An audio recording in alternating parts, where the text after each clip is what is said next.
to the What Not Why podcast. Thank So you, happy to Nathalie. see you and have this time with you. We see each other in community, and I didn't have the pleasure of being your facilitator. So you are here today for I think one of our first one-on-one conversations, which is so nice. Yes, thank you so much for having me. It's an honor, and I'm really excited about this conversation. Thank you, Nathalie. Well, why don't you start with just sharing who you are, some of your background, what you think is important for people to know, and then we'll get started. Okay, well, first of all, again, thank you for having me. It's truly an honor. So my name is Laura Erdman, and I live close to Toronto. So I've been living in Ontario, or I would rather say actually Canada, for the last 23 years. Before that, I was living in France. So I was born and raised in France. I spent half of my life in France and half of my life in Canada. It's almost equal. Mm-hmm. Um, and so today I'm a certified coach. I graduated from Coach Academy in March 2025 after doing the Life and Wellness coaching certification with the amazing Kelly Wood. Mm-hmm. And then I also just recently took on my ACC exam and I passed. So I'm really excited about that. Amazing. Thank Congrats. Yeah. you. Thank you. And also in 2025, shortly after getting my certification as a coach, I decided to build my own coaching practice, which has been, a huge endeavor, as you can imagine, and I'm still in the middle of it. So yes, learning the ropes of building my own business and becoming a solopreneur. And before that, so before deciding to pursue coaching education, I spent 21 years in the corporate world. So I was working for a large CPG organization, so consumer product good organization, in leadership roles and in different functions, marketing and sales, but mostly actually marketing. And it was an amazing journey. I mean, I learned a lot working for a large organization, but there was also a time in my life, which was last year in 2024, where I decided that it was time for me to open up a new chapter in my life. So I ended up leaving the organization that I had been a part of for 21 years, which was a really long time, and then embarked on the coaching journey. And here I Hmm. am. Wow. And that's so, it's so great to hear your journey because so many people have a similar um, experience with career transition. What do they, what do they actually want for themselves? A more, maybe, I guess, is it part of the great resignation? Part of like, how did COVID play into your decision to become a coach, if at all? Mm. Yeah, that's a really good point. I think for me, there was one big year of transformation, which was 2021. And to your point, it may be related to the pandemic and to COVID because it was a year where I had more time to slow down and to really go deep inside and figure out, what do I want to do? Am I truly fulfilled in my career? Is there something else for me out there? So to your point, in the moment, I didn't realize it was the pandemic, but I do believe it played a role in that slowing down and really figuring out what I wanted to do next. And so 2021 was a turnaround for me because I did two big things for personal development. I invested in yoga teacher training. So from January to June 2021, I did a yoga teacher training of 200 hours, Mm. which was truly transformational because in yoga teacher training, we learn a lot about ourselves and there's a lot of introspection work going on, similar to coaching. And that very same year, I actually invested in a 6 month coaching program, as in I was actually being coached. So one Mm. of my good friends who live in she lives in Switzerland. She built her own coaching company, and I decided to get coached by her. And she had a full 6 months program, and that really gave me, I would say, a taste of coaching. And we did go through some deep transformation work, which in the moment I didn't realize it was transformational. But Mm. then now that I look back 4 or 5 years later, I realized that that work really enabled me to figure out what I wanted to do next and to know myself better. So I think this was the early days, back to your question around, the pandemic and, what triggered the desire to get into coaching. I think at the time I was really getting a taste of, I would say, getting deeper into that self exploration of who I am, that self discovery, that sense of self awareness. But it's only 3 years later that I decided to get into coaching certification. Mm-hmm.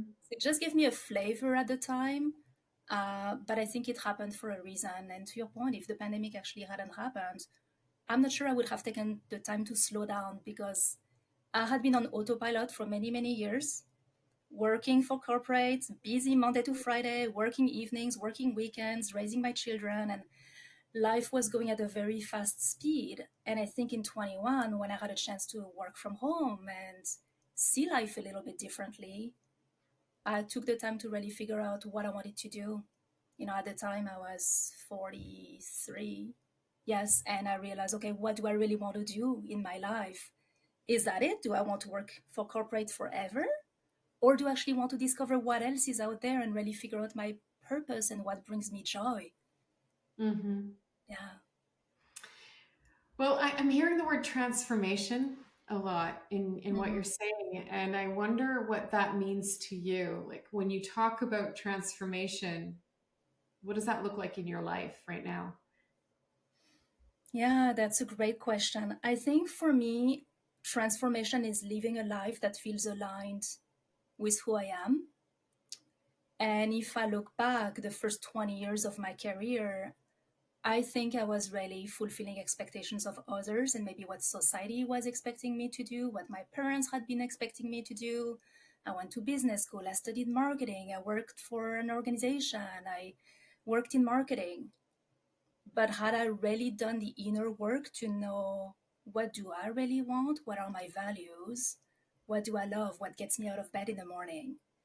So I think the transformation for me, I drew a parallel with knowing myself, knowing my values, Mm. knowing what I truly enjoy. And I have this image in my head of almost like a 180, doing a 180, right? So, going from a life that felt, I don't want to say comfortable, because I did have challenges in my career. I was always feeling challenged and stimulated, and it was not an easy journey. But I think it was a moment where I really said, okay, do I want to leave the familiar, leave what I know behind, to step out of my comfort zone into what I now realize was a transformation? So it was, I think, really embracing courage with my two hands and say, okay, let's take that leap. Even though it feels scary, it really definitely felt very scary at the time to leave corporate and to say, okay, I don't even know what's in front of me now. And what am I going to do? But I felt in my heart it was the right moment to do it now. It's almost now or never. I think there is that song. It could be Metric, or I can't remember who. Is it now or never? And I said, it's now. Yeah. Yeah. Well, I was reading Strong Ground by Brene Brown on the weekend, Mhm. and she talks about her data on courage and how you can't really experience courage without first feeling vulnerable.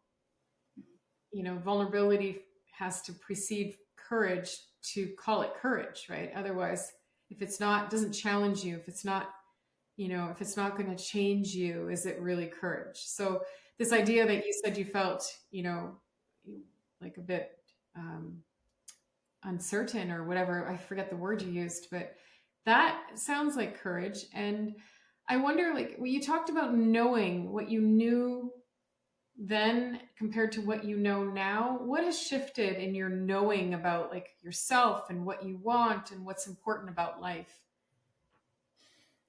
Hmm. Yeah, that's a really good question. I think for me, like, we're never 100% sure.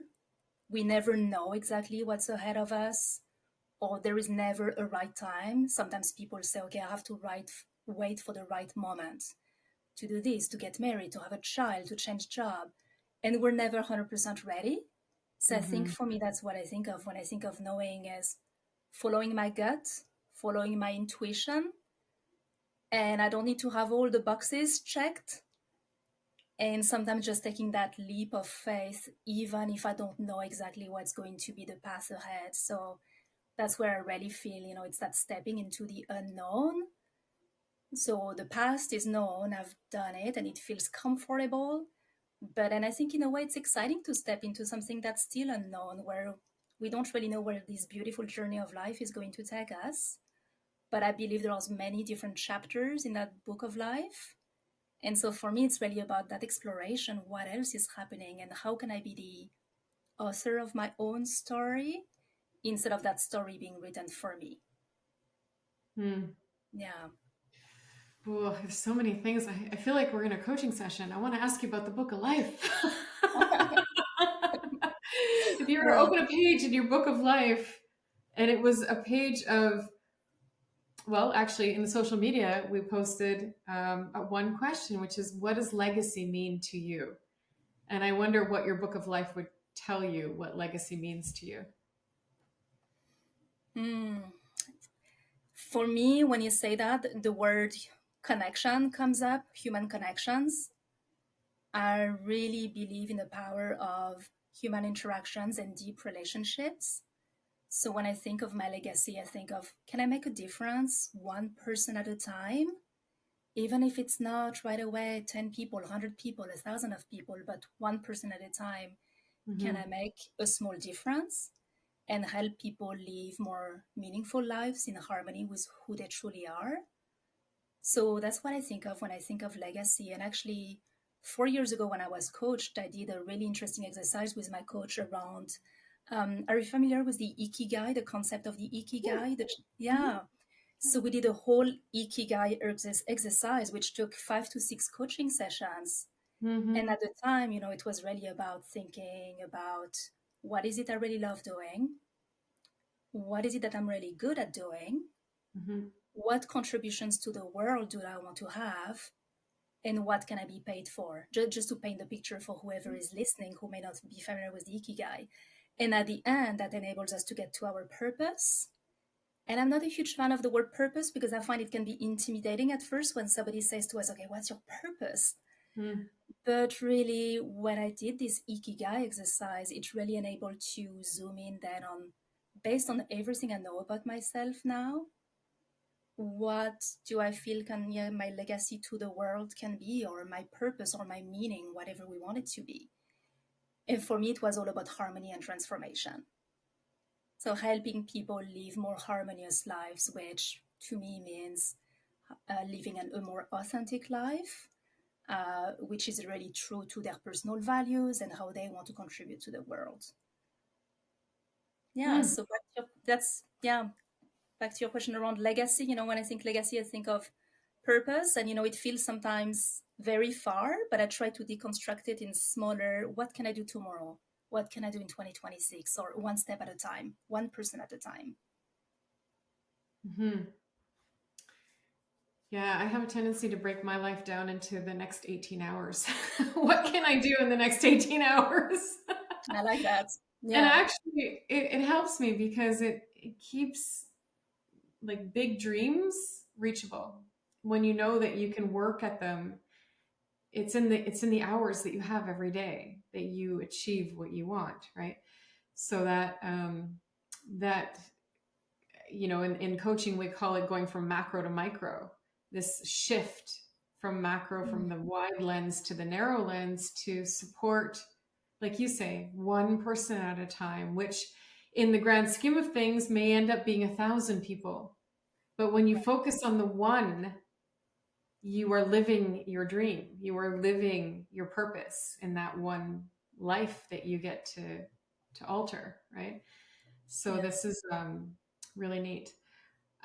So I wonder, for the people who are listening, who are in careers, thinking about a change, what does it take in terms of, like, what steps did you take? Because it's a big move. You left a stable, you even called it fulfilling job, to take this, step in your life, this transition. So what do you need to make a decision like that?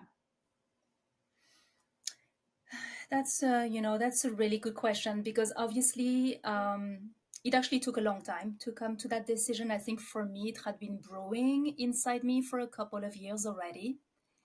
And if I look back 10 years ago when my kids were little, I probably would not have left the stability of a corporate job and taken that big leap of faith. Because it is, right? It is stepping outside of my comfort zone and living, a stable salary behind and vacation and benefits and people who know you. You know, I had made a name out there and I had a good reputation. So, yeah, it's leaving a lot of things that felt very comfortable.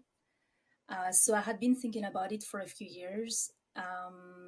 So I think for me, it was the stage of the life I was at. I was ready at that point, being almost last year, yeah, in my mid 40s. I said, this is the moment or never, because if I don't make the change now, when am I going to make that change? In Mm-hmm. corporate, things move very fast, and we're 3 years in a row, then the next role comes up, then another role comes up.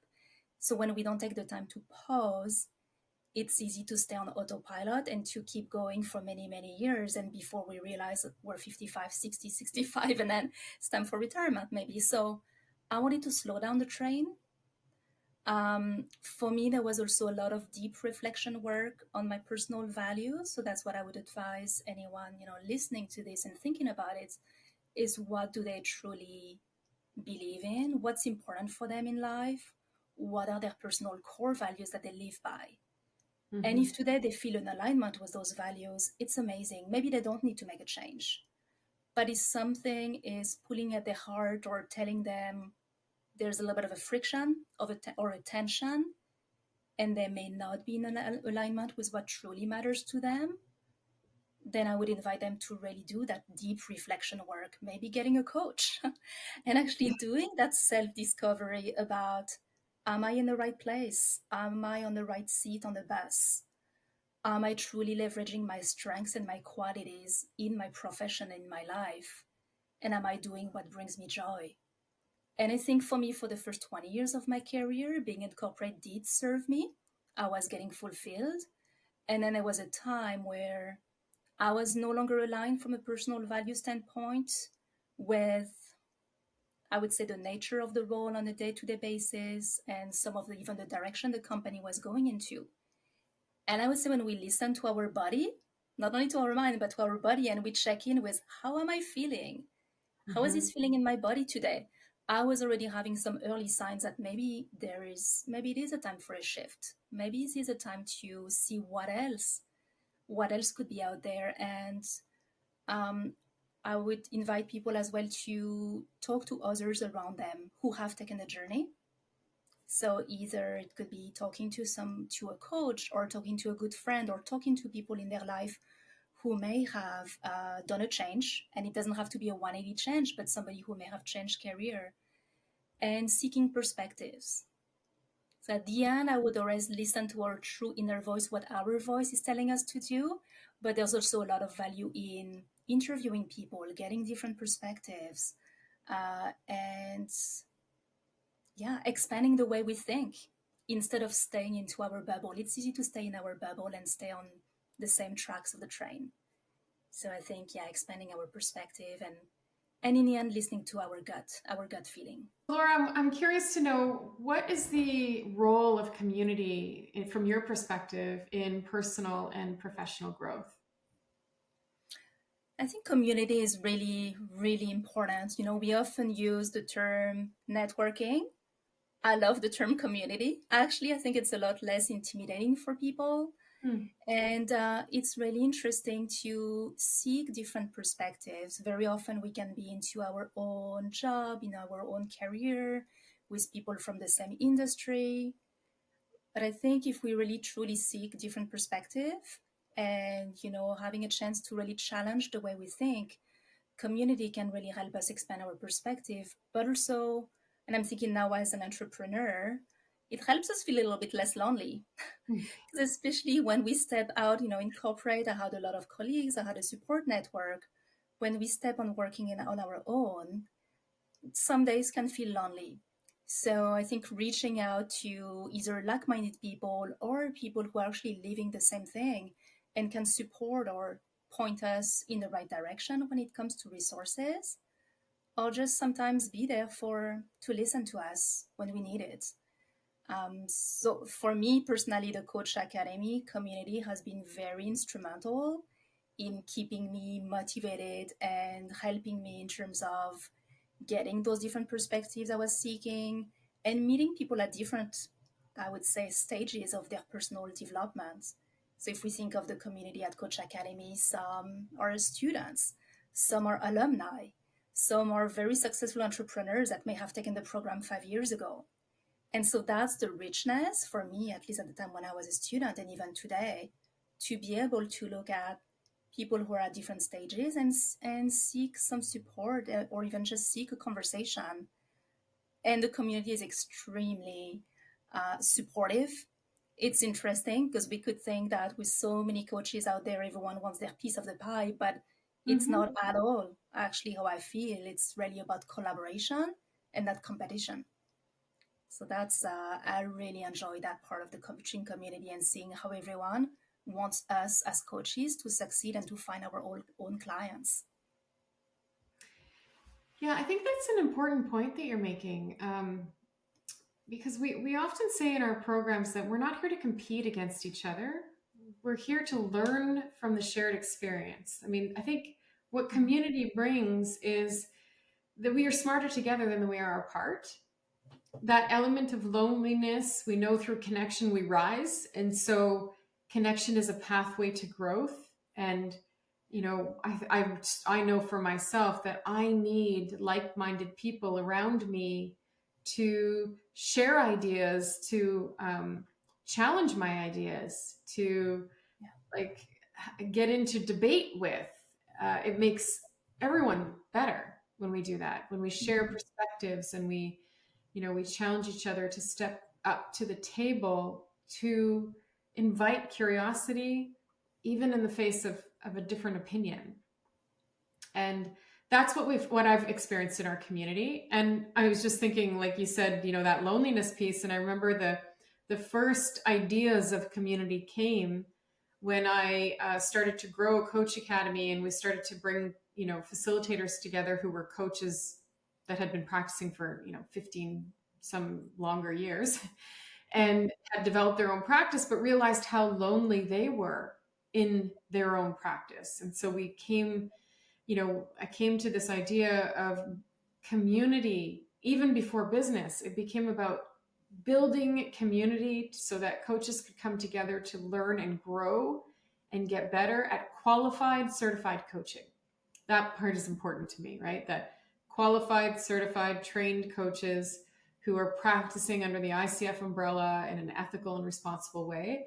That is the distinction that I think we do very well in our practice in our community. And yeah, and I think you are like the example of like this incredible professional who comes into the coaching world, and you are showing up every day to get better, to get curious about your own development and what's possible.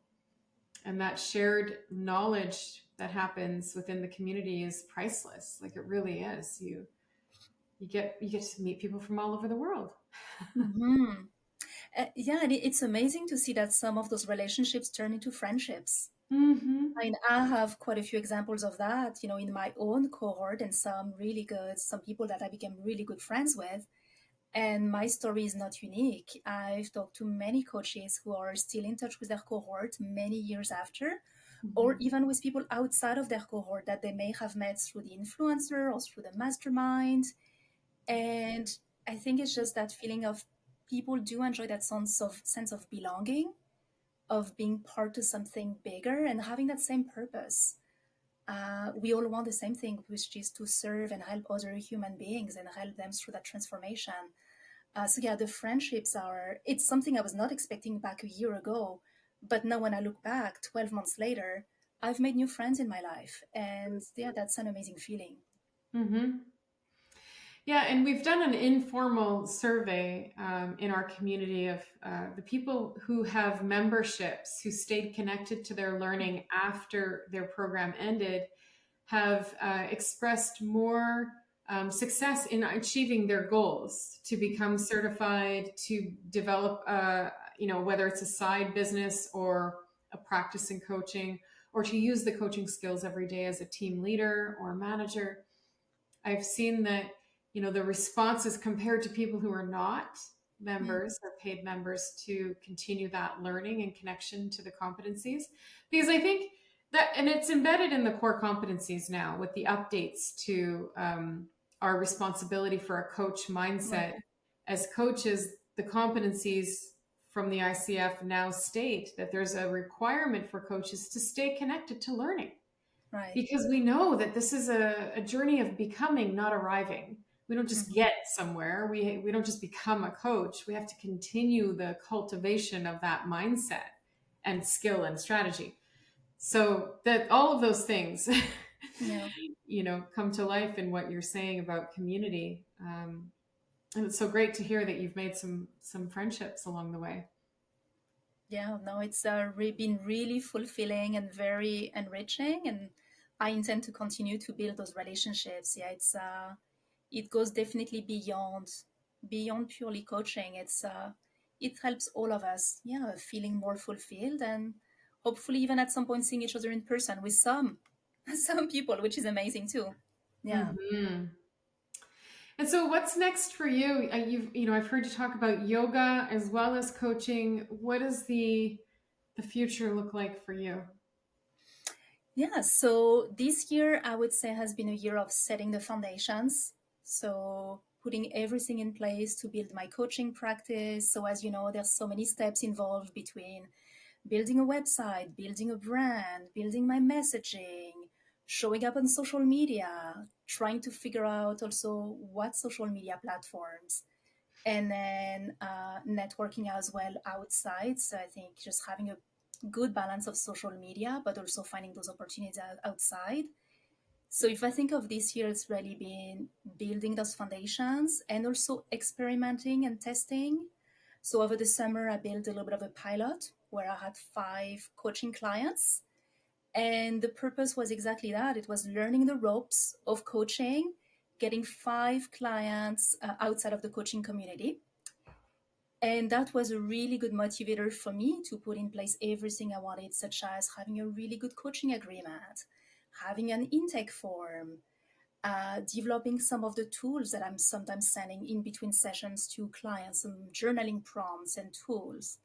So I'm continuing to experiment and to learn because I truly believe that's how I can continue to better myself as a coach and to learn. It's about endless learning. And so far, I've been focused more on one, but down the road, so thinking of 2026 and beyond, I'm thinking of potentially expanding towards group coaching. So that's Hmm. something I'm looking into.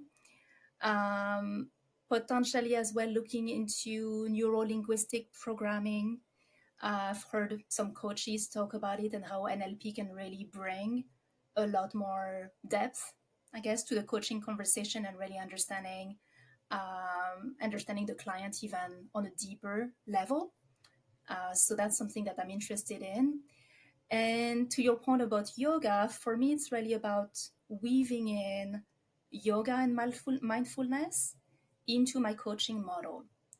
So today, what I offer is when I do offer a coaching package, I offer the option for clients to also have access to a yoga class if they're interested. Hmm.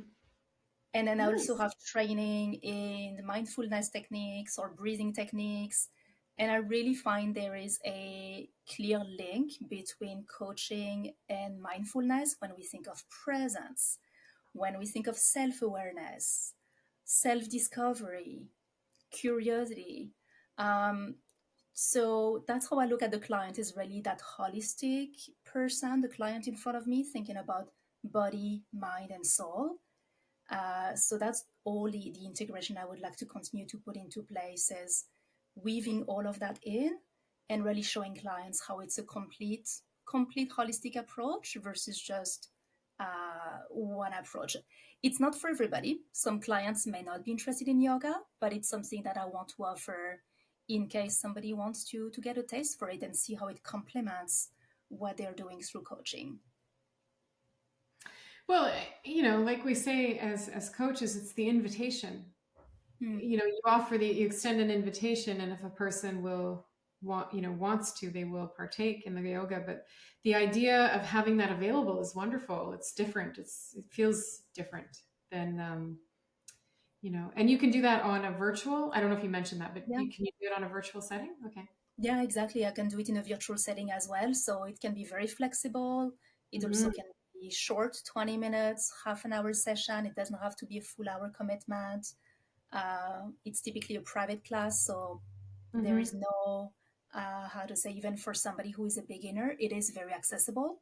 So that's the beauty of it. I find digitally these days is we don't have to do things in person. And if a client wants to do it in person, it's wonderful.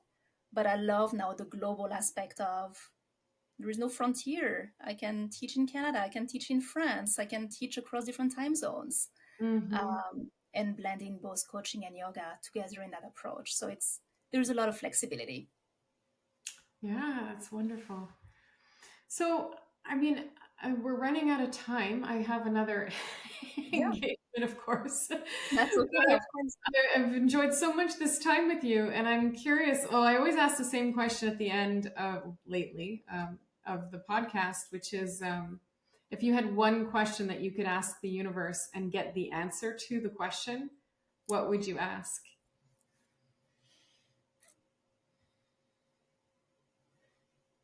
Oh, that is very deep, Nathalie. I don't think I've met one person who actually likes the question yet. It is very deep. Which means I know it's a good one. Yes, I've never even been asked this in a coaching session yet.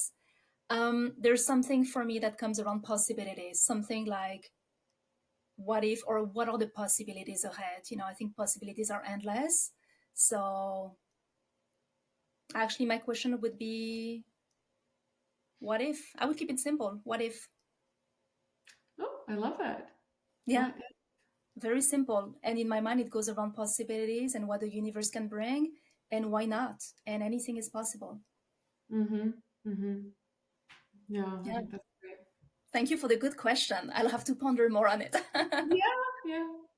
I've heard people ask really good questions, insightful questions, all driven by curiosity, of course.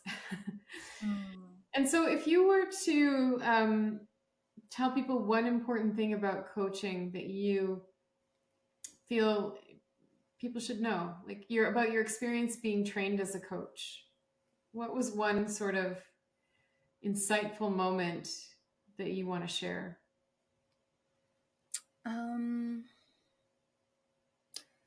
For me, what's really important is leaning into that curiosity and reminding myself that I'm here as a coach to serve the person in front of me.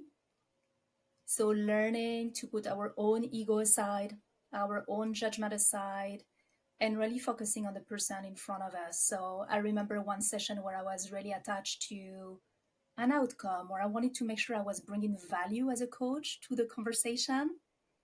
But what I remember from that is that at the end, as long as I'm serving the person and the client is getting what they need, at the end of that coaching conversation, whether it's a small shift, a new awareness, a new mindset, or a small baby step that they're going to take after the coaching session, as long as it's serving them, then I feel fulfilled as a coach if the client is fulfilled. Yeah, that would be my wisdom as a new coach. And yeah, curiosity, leaning really in terms of getting to know the client and serving the client. I think that's anytime I have a coaching session, that's what I lean into before starting a session, is being curious. So I am curious right now. I heard you mention you have children, and are they ever saying, "Mom, stop coaching me"? It has happened, definitely. And now I'm so cautious when I ask them a question, especially my youngest. He's in grade 12 right now, and he's looking at which university program he wants to apply to. And last time, as a good coach, I was asking him coaching questions to help him figure out the programs. And yes, there's a moment he said, "Mom, stop coaching me. Stop being a coach. Just," yeah. So now they know it. It's funny, but they do really appreciate it. And I think they do notice the depth of the conversation and the listening. And I think that's what matters in the end, is that presence. Really feeling somebody is here in front of you, whether I'm acting as a coach, as their mom or not, they feel I'm here to truly listen. But yes. Yeah, I hear that a lot, that their family members start telling them to, "Don't coach me. Are you coaching me?" Like right now. Yeah. That's always a fun part. But then they always talk about the transformation in the relationships they have at home, and even like workplace and friendships that change because of the way they change as a coach, their mindset and the way that they show up to conversations. Well, Yeah. listen, I really appreciate this. And where can people reach you if they want to find you? So I have a website, which is lauraerdman.com. So it's Laura Erdman Coaching and Wellness. So they can find me on my website. They can also find me on LinkedIn or on my Instagram, which is at Laura Erdman Coaching. Okay. Yes. Great. Yeah, I look We'll forward put to those links in the show notes so people can Thank find you. And until then, I'm just really pleased that we got a chance to speak today and have a conversation. And I wish you nothing but the best, Laura. I hope I'm going to see you in the community. Thank you so much, Nathalie. I really appreciate you having me, and I wish you a beautiful rest of your day.